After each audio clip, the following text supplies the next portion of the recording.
অনুশীলনী R.1 class 9 এইটো হয় কুৱেশ্যন নম্বৰ 9 P/Q আৰ্হিৰ ভগ্নাংশত প্ৰকাশ কৰা।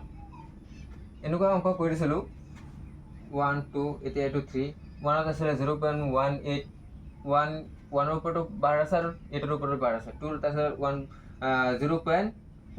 খালি এইটোৰ ওপৰত বাৰ আছে এইটো আহি গ'ল। এইটো অকণমান বেলেগ নিয়ম এইটো সেইটোত 0 আছিলে ইয়াত খালি 0 ইয়াত সংখ্যা দিছে 2.47 সলিউশ্যন এইটো চোৱান কেনেকৈ সেই একেই নিয়মত 2.47 ওপৰত 7 ওপৰত বাৰ আছে তো এইটো সেই সেম নিয়মতে 2.47 ওপৰত 7 ওপৰত বাৰ আছে কাৰণে 7 কে গৈ থাকিব এনেকৈ দি থাকিবা 7 কে দি থাকিবা যিমান পাৰা দি থাকিব পাৰা।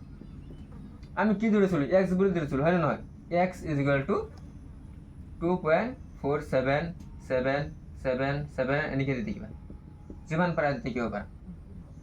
তো চোৱা আমি আগতে 1 পিছত দশমিকটো লৈ যাম 1 পিছত দশমিক লৈ গ'লে এটা শূন্য বহি যাব লগত 1টো থাকি x বুলি ধৰিছোঁ x দিবা কিমান ঘৰ পিছত গৈ গ'ল 1 পিছত মানে আগত গৈ গ'ল মানে আগত দি দিলোঁ দশমিকটো 2 4 দশমিকটো এটা আহি যাব 777 এনেকৈ দি থাকিবা দশমিকটো এনেকৈ গৈ থাকিব। তো চোৱা এতিয়া ইয়াক আগতে 1 পিছত লৈ গৈছোঁ এতিয়া 2 পিছত লৈ যাম দশমিকটো 2 পিছত লৈ গ'লে দশমিক কেইটা হৈ যাব শূন্য হৈ যাব দুটা আৰু x লগত থাকিবই মানে এই দশমিকটো আকৌ ইয়াত আহি যাব 247.777 এনেকৈ দি থাকিবা এনেকৈ গৈ থাকিব। এইটোক আমি দি দিম 1 নম্বৰ আৰু এইটো দি দিম আমি 2 নম্বৰ এনেকুৱা অংক কৰিছিলোঁ 2ৰ পৰা 1 মাইনাছ কৰি দিওঁ 2 - 1 কৰি পাওঁ চোৱাচোন এইখিনি আগতে মাইনাছ কৰি দিম সেইখিনি মাইনাছ কৰি 100 - 100x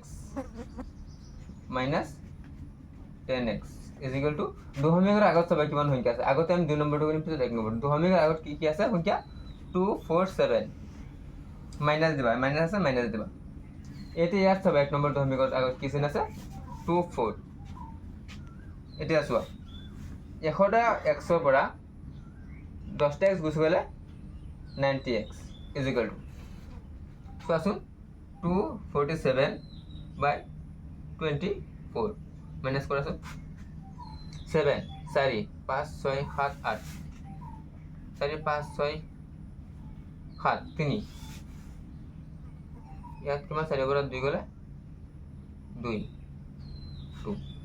কিমান দেখিল 2 2 3 ইয়াত x কিমান কি হৈ আছে x